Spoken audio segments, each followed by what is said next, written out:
kuulete paremini. Tere päevast. Et hommikust ei saa öelda, ma saan aru. Mul on väga hea meel siin olla. Ma igaks juhuks ütlen, et ma võtsin pintsaku kaasa, kui ma saan aru, et vahel tuleb kirikus panna selja pintsak. Aga kuna pastor ei ole pintsakut, siis mina ei pane ka pintsakut selga. Mina jaoks pintsak on vormiriietus nagu tunked või kittel või mis iganes õudselt tüütu asi, aga mida aeg-ajalt tuleb selga panna. See on minu isiklik. Kuulge, minul on nii palju mõtteid ja niivõrd hea meel siin teie seas olla teie juures. Ja need inimesed, kes Viimsi kogudusega liitusid, teate, te liitusid Jumala kogudusega. Osa sellest ka, kus mina pärit olen, mina olen Tallinna Missio kogudusest. Eile keegi küsis, et kas sa oled Nõmme baptisti kogudus, ma ütlesin jaa. Ei, ma ei ole sealt õigust kohast. Lihtsalt Nõmme baptisti kogudus mulle nii lähedal ja Veiko Võsu on minu hea sõber, sest vahel läheb sassi natukene. Aga mul on väga hea meel siin olla teie juures. Nii tore on kuulda tunnistust. See on nii vägev, nii lahe, mida Jumal teeb, et ta ikka teeb. Tegi kunagi 2000 aastat tagasi 4 pühipäeval ja näe ikka teeb. Ja tõesti on rõõm siis näha ka neid inimesi, kes on Jumala leidnud, tema ligi tulnud ühel või teisel moel teda kätte saanud, Jumal on teid samamoodi siis kätte saanud ja see on lahe, see on kihvt elumuutus. See elumuutus oli minu elus ka tükk aega tagasi.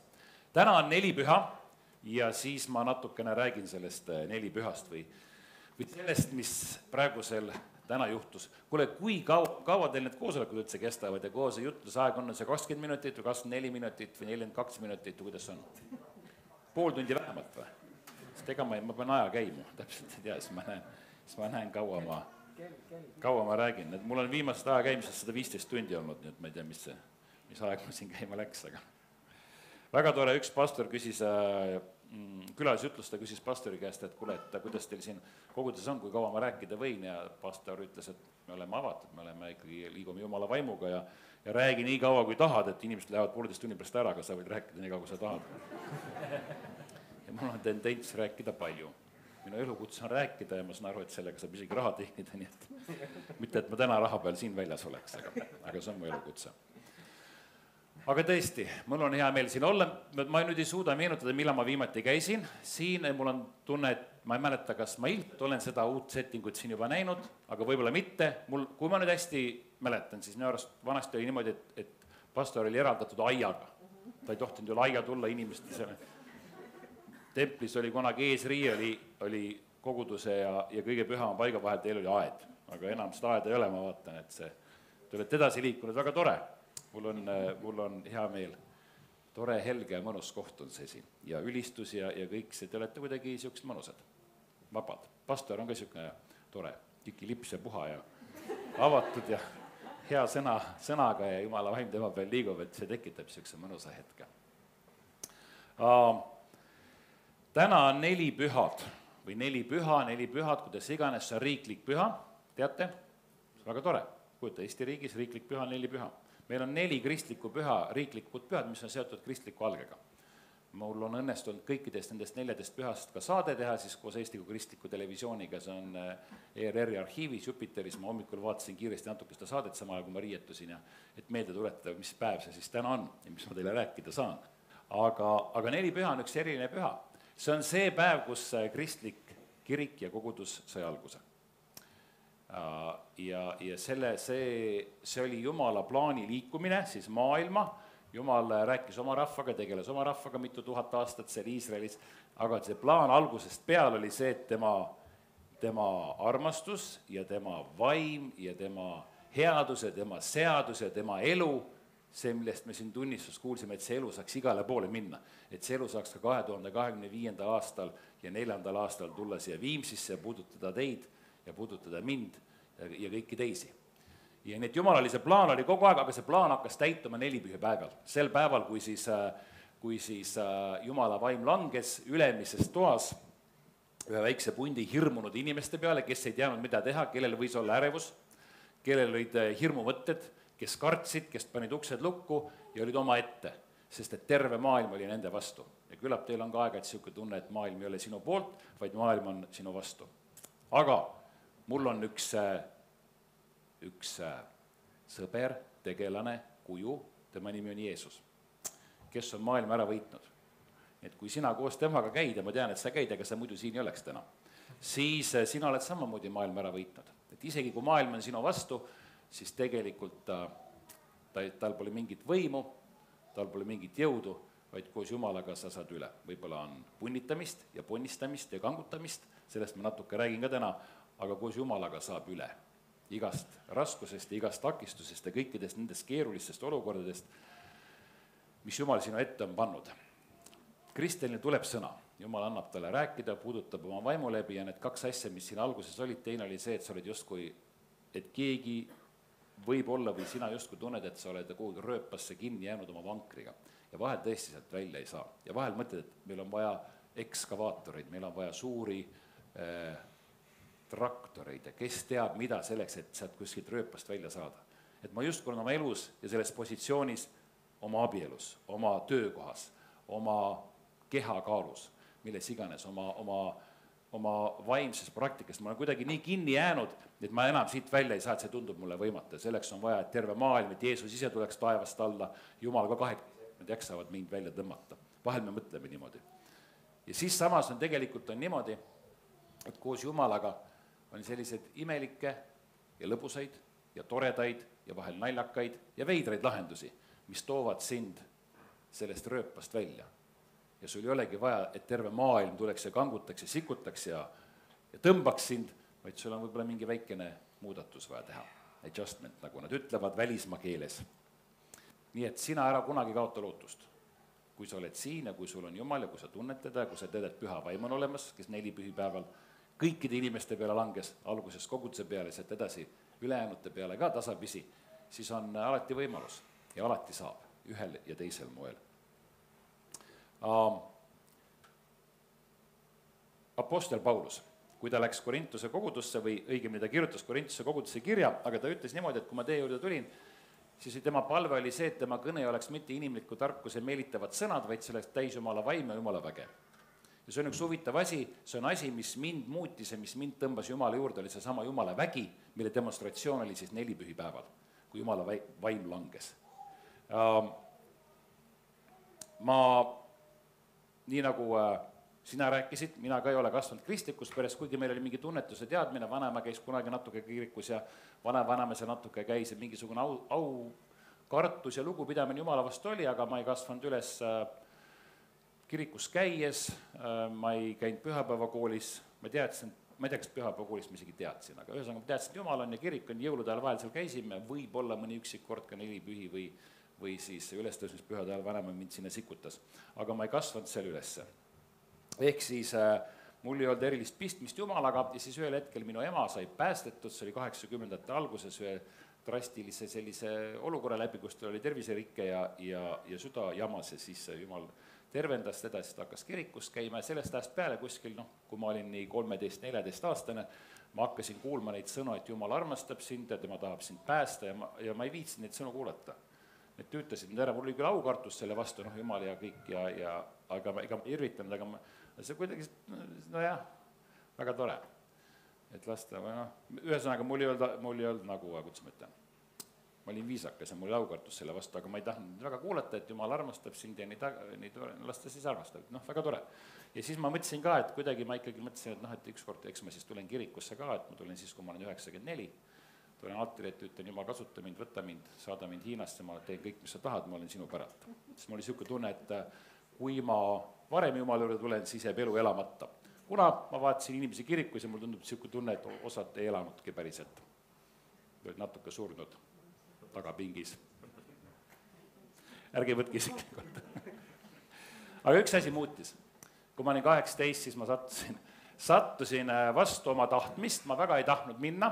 Ma juba teadsin, seda oli räägitud ja sellest ajast peale, kui mu ema siis sai kristlaseks, ta oli natuke aktiivne ka Oleviste kirikus ja siis mingid salvestamised ja audio sellised mingid lugemised, meil vahel oli mikrofonid toas, siis niisugune, sealt käis natuke inimesi läbi ja meie juurest ma puutusin kokku ja siis mõni Soome onu seal, pastor jälle seal ütles, et Jumal, Herra rakasta sinu ja nii edasi. Aga siis ühele, ma vältisin seda kõike, aga siis ükskord juhtus selline imelik lugu minu elus ka 13-aastasena, kus ma sattusin Oleviste kirikusse. Ma ei plaaninud sinna väga minna, aga see oli umbes nendel aegadel ka, kus siis ema sudi, siis ma ikkagi läksin ja muideks see on jube kihvt, emad peavadki sudima. Sest Jeesus ema sudis Jeesust. ja pani talle selle esimese, Jeesuse avalik teenistus algas sellega pihta, et tema ütles, et kuule, tee siin midagi, vaata veini ei ole, on ju. Kas teie kirikus tohib veinist rääkida üldse või? Et vein ei ole, Jeesus, tee midagi, Jeesus ütles, et mis mul sellega pistmist on, on ju. Ühesõnaga, ema käskis tal, täiskasvanud mees ja ema käskis ja siis ta tegi ja läkski käima, minu ema ka sudis ja siis ma lõpuks ega ma sinna kogudusse väga ei viitsinud minna, aga ma mäletan 13 aastat, 14 aastat umbes, ma käisin Olevistes ka mõned korrad, see oli veel Efata õhtut, osad mäletavad neid võib-olla. Ma mäletan ühte hetke, ma olin seal vahekäigus kuskil, ma mäletan kohta ka, kus ma seisin ja ma mäletan seda, kuidas Jumala vaim puudutas mind. Ma ei saanud aru, mis asi see on. Ma mõned korrad olin käinud, kui kogudusse koosolek sai läbi, siis tulid sellised maia näoga kristlased sinuga rääkima, ma teadsin, mis agenda neil on, ma üritasin nagu ümber nurga minna, et nad mind ei näeks, vahel teed ristusid, ma ei saanud kuidagi minema, oli jama, on ju. Aga ühesõnaga ma vältisin inimestega suhtlemist, lihtsalt ma ei viitsin seda kuulata, see ei ole hea sõna, ma kuidagi, see oli natuke tüütu minu ajaks. Aga äkitselt ma kuulasin pastor Rein, uuemõista tookord rääkis, Efata koor laulis, Rein rääkis ja äkitselt suvalisel hetkel, keset seda aega jutlust äkitselt Jumala vaim tuli minu peale. See imelik tunne tuli minu sisse ja nüüd ma oskan seda kirjeldada, ma saan aru, et vahel, kui sa oled Jumala vaimule väga ligi ja kui Jumala vaim võimsasti liigub ja sa seda tajud ja tunnetad, see oli see sama tunne, aga tookord ma polnud seda enne tundnud. Mina saan aru, mis asi see oli, aga see oli kihvt asi. See mulle meeldis. Jumal täiesti suveräänselt, sõltumatult oma enese kojast puudutas mind. Oma enese poega, ma polnudki tema poeg, ju ma olin, aga mina saan aru, et ma tema poeg olen. Ja Jumala vaim puudutas mind ja see jäi mulle meelde, see oli jube kihvt. Keegi ei rääkinud, keegi ei katsunud, keegi ei palvetanud, keegi ei profeteerinud, keegi ei teinud mitte midagi, vaid suures vanas kirikus Jumal puudutas mind. Ja siis tükk aega hiljem 18-aastaselt, siis ma taas üritasin kõigest just vältida seda tüütut ema, kes mind kogu aeg ikka udis sinna kirikusse, et tule nüüd sinna, lähme kogudusse. Ja siis oli mingisugune segane seltskond, kus olid noored inimesed koos ja seal kuulati siis sellist hevimuusikat ja rockmuusikat ja kõik too 80-ndate oli ka normaalne mees kuulas hevit.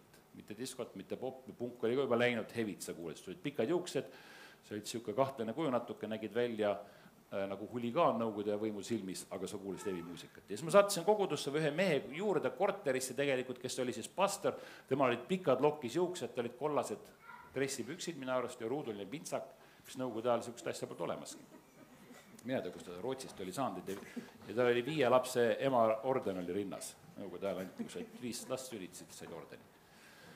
Ja see mees kõigepealt ta pani mängima muusika, see oli Petra, This Means War, üks rock, siukene heavy muusika, üks ikoonilisemaid kristlikke rockbände üldse.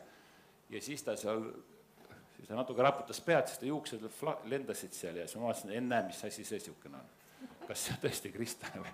Kas siuke saab olla ka kristlane? Aga siis ta hakkas rääkima. Ta rääkis muideks neid samu sõnu, mis ma ennist olin kuulnud. Neid samu sõnu, mis mu ema mulle rääkis, neid samu sõnu, mis pastor Pekka Soomest rääkis mulle, et herra ragasta sinua. Aga tookord, kui ta rääkis, toimus taas midagi erilist. Need sõnad olid teistsugused. Ja nüüd ma saan aru, tookord ma ei saanud aru, aga taas see sama tunne, mis ma 13-aastasena seal Oleviste kirikus tundsin, need sõnad olid kuidagi nii täis väge ja täis võimu, täpselt nii nagu Paulus siin ütleb, et kui ma räägin, et minu palve on see, et need oleks inimliku tarkuse meelitavad sõnad, sest mõned oskavad sõnu hästi ritta seada ja sa oskad igasugust head juttu ajada, aga et nendes sõnades oleks ka vägi, mitte et see hea talb oleks. See on Jumala kutse, Jumala and, rääkida ilusti, rääkida hästi, sõnu hästi ritta panna. Aga nende sõnade taga oli Jumala vägi. See sama vägi, mis 4 pühapäeval langes siis kõikide inimeste peale. Sinnamaani oli ta spetsiifiliste inimeste peal, prohvetite, kuningate ja preestrite peal. Aga sellest ajast peale või sellest hetkest alates ta oli kõikidele saadaval. Jumal muutis plaani. Ja tookord siis, kui see mees rääkis mulle taas neid samu sõnu, jälle see tunne tuli peale ja need läksid mulle nii hinge ja südamesse, minu kõrval oli üks minu klassivend oli kaasas, kes läks näost täiesti valgeks. Ta vist väsis täiesti ära seal, aga see Jumala vaim puudutas meid. Ja see tõi muutuse minu ellu. Sellest hetkest peale ma mõtlesin, et kui Jumala ka käimine ei ole ainult lihtsalt kombetalitlus või kirikus laulmine või jutluse kuulamine, et kui selles on vägi ja kui selles on jõud ja kui see on justkui osa päris elust, see mind võlus ja see mind paelus. Ja see kaif oli teistsugune. Nagu noored ja lollid ikka, kõik panevad pidu ja sinnamaani me olime ka siis sõpradega joonud ja ja proovinud 1,2 nõukogude ajal väga kõike kätte poolt saada, aga midagi ikka nuusutada ja hingata sai, kui parasjagu veini poest ei saanud või õlut ja mõned tabletid me olime ka kätte saanud, aga see kaif, mis tookord, kui Jumala vaimi puudutas, ma mõtlesin, appi, see on palju parem. See on teistsugune, ärge joostage viinast või veinist, vaid saage täis Jumala vaimu. Jumal piiblis võrdleb seda. Ehk siis see oli see väljavaade, see Jumala vägi ja Jumala puudutus minu elus oli see, mis minu elu tasapisi muutma hakkas.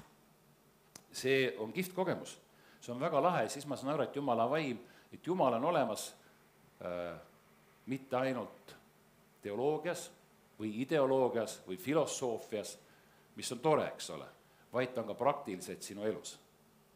Ta saab iga päev olla minuga, et mitte ainult see, et ma ühel päeval jõuan taevasse, kui ma vastu pean, vaid et kui ma siit uksest välja lähen, kui ma siit uksest sisse tulen, siis ta on sinu juures ja siis ta ilmutab ennast oma väena. Ja taas see ei ole mingisugune müstiline veider tunne, ma saan aru, et need on kuidagi mingid valgustused või ilmutused ja ma liiga palju sellest rääkida ei taha, sest et vahel jääb niisugune tunne, et oi, sa oled välja valitud või sa oled eriline, Jumal puudutas sind ja sina oled valgustatud, aga mina ei leia seda tõde või seda õigust või tõde õigust leiad ikka, eks ole, seda saad samast Amazonist osta, kus omal ingliskeelse King James vana versiooni piibli vaeseke.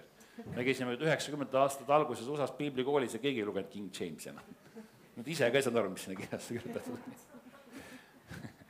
Aga jaa, et vahel mõtled, et mina ei taba või mina ei tunne seda, mina pole valgustatud, teate, asi pole üldse selles. Asi on selles, et Jumal läkitas oma vaimu ja lasi selle kõigi peale välja valada.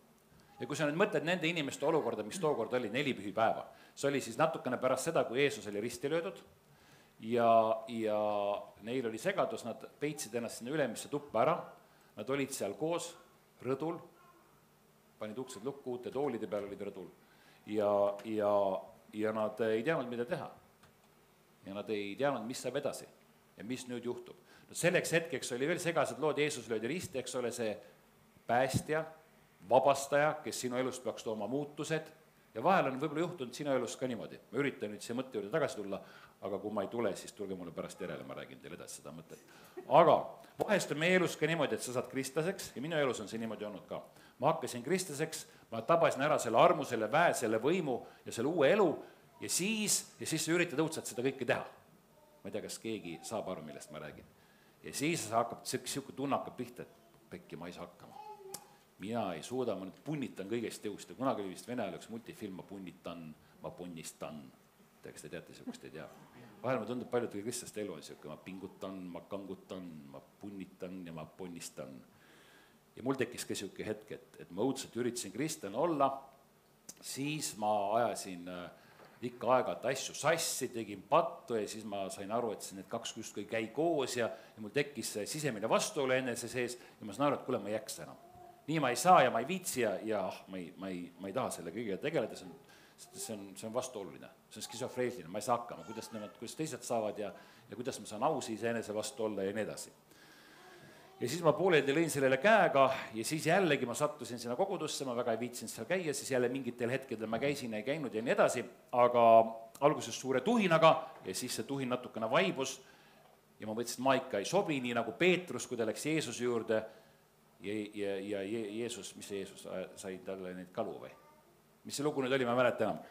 Ja kus Peetrus läks Jeesus, ütles, et mine minu juurest ära, ma olen patune inimene. Ühel hetkel ta tabas, et appi, ta puutus kokku kõik võimsa, kõik väelise Jumalaga. See on see maailma looja, see on see vägi, see on see armastus ja siis ta sai aru, kui tühine, kui pisike tema on. Ja ütles, et me ei sobi kokku. Ja mina olen vahel seda tundnud. Ma ei tea, kas te olete seda tundnud. Enam ma miski pärast ei tunne seda. Nüüd ma tean, et ma sobin väga hästi Jumala juurde. Enam pole hirme, enam pole kartusi, vahel ikka mure, nagu Pauluselgi mõnes muus teemas. Mure on see, et miks ma enam ei saa kiiremini suusatada. Aga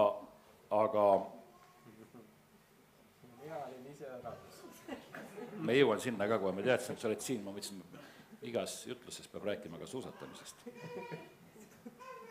Jah, et me mõtleme vahel, me oleme tühised ja me ei saa hakkama, aga Jumala vaim on siis see, kes annab meile jõu, kes annab meile väe ja see ei ole alati ja pauk. Nüüd võeti mu hääl ka ära. Kas see jutluses see aeg see läbi või? Et see ei ole alati see tohutud suured ilmingud, õudsad kogemised ja värgid, särgid, vaid Jumala vaim käib sinuga päevast päeva. Ta on sinu kõrval, ta on sinuga kaasas, ta on sinu juures ja sa saad temaga oma elu elada. Ja tema ta annab sinu elule väe, ta annab kristlusele väe, ta annab sellele usule väe, mida sa usud. Ja ma mäletan siis tookord ka, ma olin selleks hetkeks, ma olin 18, enam-vähem vist või olin juba 19, natuke proovin seda kristluselu. Ma mäletan, kui ma tulin kogudusse ja läksin kogudusest alguses, see oli selline tunne, et mu jalad ei puutu maad. Ma olen nii palju, ma olen nagu see budamunk, ju maa kohal. See oli nii kihvt kõik, see oli selline kaif, lähed ja tuled ja selline mõtled Jumalast ja nii kihvt, see esimene kogemus oli nii võimas ja nii lahe ja need esimesed nädalad, esimesed kuud seal koguduses. Aga siis vaikselt hakkasid nagu allapoole vajuma niimoodi ja siis lõpuks läks jalg vastu maad ja siis ma olin selleks hetkeks sinna maani, kus ma mõtlesin, ma ikkagi ei saa hakkama, see Kristuse värk ei ole mulle, ma ei sobi, ma ei suuda, ma ei saa olla aus enese vastu, ma ei saa hakkama. Ja tookord oli üks Soome naisprohvet, kellel oli ka prohveti Anne, kes liikus, tema nimi oli Vappu, mõned võib-olla teavad, mäletavad, Kalle teab, ja Vappu palvetas mu pärast ja jälle oli Jumala vaim, jälle Jumala kogemus oli minu peal ja siis ma ütlesin Vappule, mis ma nüüd tegema pean, siis ma mõtlesin, okei, Pekki, no davai. Iseenesest otsustasin niimoodi, et ma nüüd siis ikkagi võtan kätte, ma lähen edasi. Ma lähen finišisse välja. Ja siis ma küsisin Vappu käest, kuule, et mis ma nüüd tegema pean, et ma tahan ikkagi edasi minna koos Jumalaga ja kuidas ma nüüd lähen. Tema alguses ei saanud küsimusest aru, ma puhusin Suomea küll, selles mõttes, et ei olnud, keeli ei olnud ongelma. Aga ta ei saanud hästi aru, et mis mõtlesin, mida sa tegema pead. No, kuidas ma saan siis Jumalat teenida, mul on vaja ju käia nüüd koos Jumalaga, sest sa ei pea mitte midagi tegema. Ja see oli ilmutus minu jaoks, ma mõtlesin, ma saan aru, et ma ei peagi kangutama, ma ei pea punnitama. Kui ma Arvoga võidu Tartu maratonile punnitama, seal ma pean punnitama. Seal võiks olla niimoodi, et Jumal punnitab minu eest, aga näed, mõlemad oleme usumehed, aga ei punnita. Jumal ei punnita, me ise punnitame. Ma üritan vahel oma kaitse-inglist kiiremini suusatada, aga ma ei tea, kas ma olen tast mööda saanud või ei ole. Aga see on see elu, kus sa ise punnitad ja pingutad, võtad ette eesmärgi ja lähed selle nimel, aga kristlase elus on kaks sellist erinevat tasapinda, üks on see, et sa ei pea kangutama, punnitama selleks, et olla kristlane, selleks, et olla Jumalale, kas meelepärane on õige, selleks, et olla Jumala laps, sa ei pea kangutama. Loomulikult, kui me käime koos Jumalaga, meil on teatud elustiil, meil on teatud eluviis, mida me ise õigeks peame, mida me piiblist enda jaoks tõlgendame, mida väike subkultuur või see kogudus, kus me käime, justkui törts dikteerib või meie ühiskond, milline kristlane võiks olla. Jah, me üritame siis käia ja olla niimoodi. Aga see kristlaseks olemine ja Jumala palge ees säramine ja sa ei pea üldse kangutama. Ükskõik kui palju kangutad, sa ega seda ennast paremaks ei kanguta. Nii nagu minu poeg, 2 poega, nad ei pea kuidagi punnitama, tõestama, et nad mu pojad on. Nad on. Sellest hetkest peale, kui mu naine nad sünnitas, on nad kogu aeg mu pojad olnud. Ja ta ei pea tõestama, et ta on mu poeg. Ta ei pea kuidagi nagu parem olema. Nad võiksid muidugi paremad olla, mõlemad on. Ja meie samamoodi Jumala ees. Sa oled Jumala poolt valitud, sa olid Jumala poolt kutsutud, sa võib-olla mõtlesid, et sa ise tulid täna siia ette, ise liitsid kogudusega. Tead, Jumala ammu sai su sabast kinni, ammu teadis, kus sa oled. Ma ei tea, kuidas teil on, sinu loost ma ju natuke kuulsin, eks ole, kui sa mõtled, ma 20-30 aastat või 15 aastat, ma ei tea, kui vana sa oled, 15 ütleme. Et sa mõtled, mina käisin siin ilmas ja elasin siin, ajasin oma asja, Jumal ammu teadis. Ta teadis, kus sa oled, millest sa läbi lähed, mida sa teed, tema näpp oli sinu peal. Nüüd Jumal on sind valinud, sind kutsunud, sind valmis pannud ja Jumal on sulle andnud oma väe. Ilma temata on hirmus raske olla kristlane. See oleks nagu mingi kombetalitlus. Ja sellepärast tuli ka 4 pühipäeval langes püha vaim koguduse peale, et aidata siis kogudusel olla Jumala kogudus. Ja teate, see on üks väga huvitav lugu. Ma vaatan, kui ma olen rääkinud, 22 minutit ja 26 sekundit. Palju? Pool tundi oli. 8 minutiga proovime hakkama saada. Aga nad olid selles ülemises toas, kui te tahate näha, mõned võib-olla on käinud selles ülemises toas, kui te tahate näha, milline see on Jupiterist 4 püha saade, 2022 oli meil viimane saade, mis me selles 4. seerias tegime. Vaadake järele, täitsa tuleb üles saada, tasuta vaadata, seal see ongi see pooletunnine saade, kus ma siis käin seal ülemises toas ka ja näitan seda ka. Aga nemad olid seal ülemises toas ja nende elu oli keeruline, neil oli raske olla, nad ei teadnud, mida teha ja Peetrus enne seda mäletate, see sama energiline äge kuju, kes küll käis vee peal, üritas vee peal käia ja siis ta õpetas Jeesus, kuidas peaks ikkagi Jeesus olema, eks ole, mis Jeesus ütles, ta oled tagane minust saatan selle peale. Üks kihvtkuju oli see Peetrus. Ja siis seesama Peetrus, kes ütles, et kuule, ma olen lõpuni, ma olen finišisse, mina ei jäta pooleli. Ma olen sinu päralt, ma olen sinu taga, kui ka võib-olla ma nüüd ilmselt panen sõna suhu talle natukene, aga kui me peaksime ka surema, mina sind ei salga. Teate, mis juhtus mõni tund hiljem või? Tema salgas Jeesuse. Võib-olla te olete ka salanud Jeesuse ja nüüd tunnete õudseid süümekaid. Küllap Peetruski tundis süümekaid. Aga Jumal teab, ta on kutsunud, ta on valinud, ta on loonud, ta teab, mis sa teed. Miuke sa oled, milleks sa võimeline oled ja ta teab, milleks sa oled võimeline koos temaga. See ongi see kihvt värk. No vot, ja Peetrus ja need ülend olid seal ja äkitselt sündis suur kohin ja tulid vetevood, see on teine kirekoht, see ei ole see koht. Aga ja langes nende peale justkui lõhestatud tulekeel, see oli väga huvitav, kui sa mõtled, et kus need tulekeeled enne olid, Vanas Testamendis tulekeel langes siis inimeste ette, kui pimedas oli vaja käia koos Jumalaga. Jumal juhtis oma rahvast läbi tule või tulega ja pilvega päeval ja tulega öösel, kui sammas läks enda ees, Jumala ligi oli Jumala lähedus. Ja taas seesama Jumala ligiduse lähedus tuli siis nelipühi päeval ja ilmutas ennast seal ülemises toas, kus uksed olid kinni. Ja siis nad kõik said täis püha vaimu, hakkasid rääkima võõraid keeli ja selle peale tekkis paras segadus, sest samal ajal Jeruusalemmas oli nädalate püha.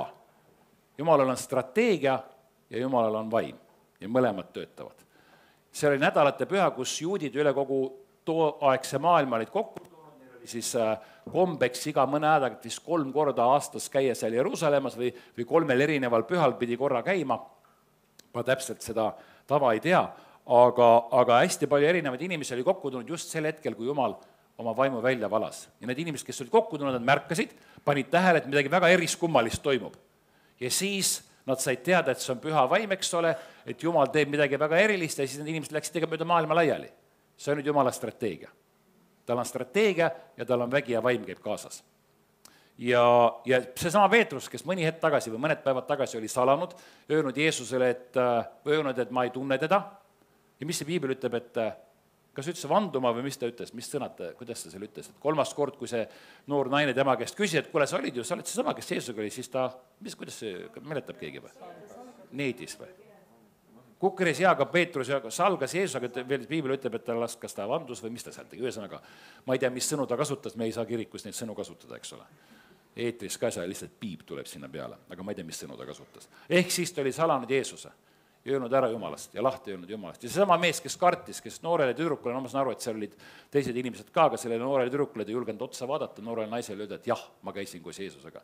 Seesama mees nüüd äkitselt seisab Jeruusalemmas, mina ei tea, kus ta seisis, katusele, võib-olla selle ülemise toa aknal, ma ei tea, sealt saab üles katusele minna ülemise toa peale. Ja äkitselt räägib mitmele tuhandele inimesele, kes kuulavad teda ja selle jutu peale piibel ütleb, et see on apostlite tegude alguses, piibel ütleb, et see läks neil südamest läbi. Ingliskeelne tõlge ütleb, et see torkas neile südamest, see jutt, mida Peetrus rääkis. Sellest hetkest alates, kui püha vaim langes tema peale ja kõikide nende teiste peale, äkitselt tal oli julgus rääkida, ta enam ei kartnud. Enne tal ei olnud julgust rääkida ühele noorele naisele, nüüd oli tal julgust rääkida rahvamassidele. Ja ta ütles, et te olite need, kes Jeesuse risti lõid ja siis rahvas küsis, et kuulge, mis me siis peame tegema ja mis ta seal iganes ütles, meelt parandama, võtke vastu Jumal ja tohutu muutus oli äkitselt. Ja see muutus oli siis, see hakkas Peetruse elus pihta siis, kui Jumala vaim langes tema peale. Kui 4 püha päeval Jumala vaim tema peale langes. See on see, et tema kutsumine ja see, milleks Jumal oli teda selles elus ette valmistanud, see hakkas tööle tema peal siis, kui Jumala vägi ja Jumala vaim tuli tema peale. Ja sealt edasi me teame, et ta käis siin ja seal ja tema kaudu esimest korda ka Korneliuse kojas Jumala vaim, nii nagu ta 4 pühipäeval langes juutide peale, nii ta langes ka paganate peale, mis oli täiesti ennekuulmatu. Sest et juutide jaoks Jumal oli ikkagi juutide Jumal ja juudid teistega ei suheldi, teiste kotta ei läinud ja ühel hetkel selle samale Peetrusele, kes vanasti kartis, nüüd oli julgust täis, Jumal ütles talle, et kuule, andis sellise segase nägemuse. Lasi alla ühe lina, kus olid sead ja jaanalinnud ja vähid ja angerjad. Ühesõnaga kõik need loomad, mida juudid ei söönud. Ma ei tea, kas need jaanalindu sõid või mitte. võib-olla said, kui kätte said. Aga Jumal andis Peetrusele visiooni, et mine tee midagi vägevat, mine tee midagi uut, mine tee midagi sellist, mida mitte keegi mitte kunagi enne pole teinud. Võib-olla sinu elus samamoodi. Jumal kutsub sind, Jumal suunab sind, Jumal juhib sind, annab sulle plaani ja ma olen täiesti kindel, mitte et võib-olla, vaid täiesti kindel, ükskõik kui vana või kui noor sa oled. Absoluutselt igalühel on kutsumus, igalühel on plaan, igalühel on võimalus ja võime antud Jumala poolt, et tema headust, tema seadust, tema armastust edasi anda. Igalühel omal moel, omal viisil ja see on nii lahe, kui sa seda viisi tabad ja kui sa selles viisis käid. Sa ei pea siis punnitama ega kangutama ega ponnistama, sul on küll enesedistsipliin, aga Jumala vägi käib koos sinuga. Ja Peetrus tookord ka, kui ta Korneliuse kotta läks, nad polnud kunagi enne käinud juudid seal ja tema rääkis, ta sai siis aru, kui ta sinna kohale jõudis, ta isegi teadnud, miks ta sinna minema peab, aga kui ta sinna kohale jõudis, ta rääkis, ta sai aru, et okei, siin on nüüd need samad, kes neid rõhuvad. Roomlased, Rooma väepealik, see Rooma riik ju vaegas ja vaevas tohutut hulka inimesi ja Juudamaad samamoodi Iisraeli. Ja nüüd äkitselt on see okupeeriv riigivõimu esindaja siin ja Peetrus sai aru, et ta peab neile siis Jumala sõna kuulutama, ta tegi seda ja taas Jumala vaim langes nende peale ka. Sealt läks see värk lahti. 4 pühipäevast läks see värk lahti, Korneliuse kohast läks see paganate seas lahti ja kui sina nüüd sünnilt juut ei ole, siis me oleme samamoodi paganad, kuhu on Jumal juutidega võrreldes, siis kuhu see Jumala vaim on lõpuks välja jõudnud. Aga see on see Jumala vägi, see on see rõõm ja rahu, mis tuleb koos temaga. See on see, mis on igale ühele meile antud, mitte ainult jutlustajatele või ülistajatele või kes iganes ees on, vaid absoluutselt igale ühele. Me igaüks saame seda kogeda, me saame sellega edasi minna, me saame seda enda elus näha, aga selleks ma olen ka tähele pannud, selleks, et seda näha, sa pead tema ligi olema. Seda otsima, hoidma ennast avatuna. Kui sa seda ei tee, siis on raske. Minul on sõber, osad teavad ja ma tean, et ta käib siin ülistust ka tegemas, Andrus Lukas. Me teeme temaga ühte saadet, sõnummuusikas saadet. Me teeme teineteisele seda saadet, aga tuleb välja, et vähemalt 6 või 7 inimest kuulavad seda ka. 18 viimast aastat või 17, ma ei mäleta palju, mis ta teinud olema. Meil on siis omavaheline väike nali, Andrus on viimasel tal hakanud surfama, temale meeldib kangiksi surfamine, mulle meeldib kangiksi suusatamine. Ja siis Andrus räägib, et selle surfamisega on ikkagi, või selle suusatamisega on ikkagi hirmus asi, et tema ükskord proovis suusatamist, ta natuke sügeleb, et tahaks ka proovida, aga see on nii raske, ta ütles, et ta läks Nõmmele sinna alla lume või sinna Nõmme keskusesse ja laenas suusad ja siis ta proovis suusatada, see oli nii raske, et niisugune tunne, et nagu ta läks tagurpidi, et õudselt punnitas ja nii keeruline oli. Ja siis ma ütlesin, et oota, see ei ole üldse keeruline. Mina lähen samamoodi sinna samasse kohta, mul on niivõrd mõnus suusatada. Ükskõik kui hull ilm on, ikka on hea suusatada. Ikka tunnest elust rõõmu. Aga miks? Sest et Andrus võttis laenutusest mingisugused rõvedad lauad, mis asjad. Ma ütlesin, et oota, ma tean, ma vaatan, kui on ilus ilm, ma tean, kui on hea lippe, kui libiseb hästi, kui on niisugune sobiv lumi, ma saan talle oma väga hea varustus anda, tippvarustus, ma vaatan, õige määre oleks all ja ta tunneb sellest rõõmu, sest tal on õige varustus. Ja üldse ei pea kangutama, üldse ei pea punnitama, see liugled läbi suusaraja. Ja Jumalaga samamoodi, püha vaimuga. Ma ei ütle, et elu on lihtne, minu endagi elus on palju traagikat ja raskeid asju olnud, aga koos temaga käies, koos tema vaimuga käies, koos selle väega käies, sa lähed libised siit elust läbi, mõnusalt. Pead ikka natuke keppidega lükkama ka, kui sa teed ainult paarist tõukeid nagu mina. Aga Jumal saatis oma vaimu selleks, et tema elu läheks siin edasi, et sina saaksid rõõmu tunda kristlaseks olemisest, et see rõõm paistaks välja. Et teised vaataksid, et need on kuidagi imelikult rõõmsad. Mis neil viga on? On nad täis magusat viina nagu seal või veini, viina poolt tookord, aga 4 pühipäeval need inimesed, kes nii Jeruusalemma tulid, mõtlesid, et see seltskond paneb siiamaani pidu. Eile õhtul, mina olin pulmas ka, et eile õhtul läks lahti ja näe pole pidama saanud. Sest midagi nii erilist ja nii hämmastavat oli nende peal, Jumala vaim oli nende peal. Ja see hakkab silma. Ja Jumala vaim saab olla sinu peal samamoodi. Aga nüüd ma olen oma ajalimiidi ületanud. Ajakrediit, ma kohe ütlen teile, palju ma olen rääkinud nüüd.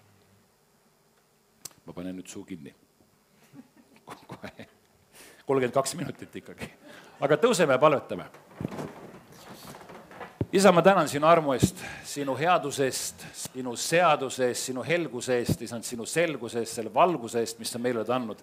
Ja me täname sind kogudusena, sinu rahvana, sinu lastena püha vaimu eest, isand, kelle sa meie kõigi peale välja valasid 4 pühapäeval ja andsid teada, et nüüd kuulub see kõikidele inimestele, mitte ainult ära valitutele sinu sulastele, vaid absoluutselt kõik, kes me olemegi ära valitud sinu sulased, isand. Mõni preester ja mõni pastor ja mõni prohvet ja mõni kuningas ja erinevad ametid, mis sina ihusse oled pannud, siis me täname sinu vaimu eest.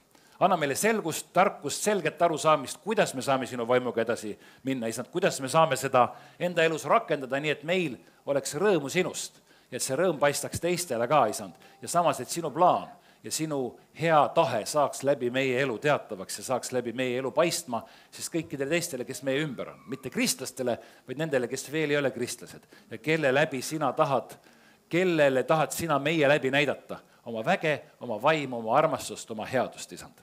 Isand, me täname sind, Jumal, ma tänan sind ka selle mõnusa koja eest, sinu koja eest siin Viimsis, ma õnnistan seda kohta, isand, õnnistan töötegijaid ja pastoreid ja kõiki koguduse liikmeid ja ma tänan, isand, et sinu vaim liigub siin ja sinu vaim on nende inimeste peal. Isand, me täname sind. Amen. Aitäh teile!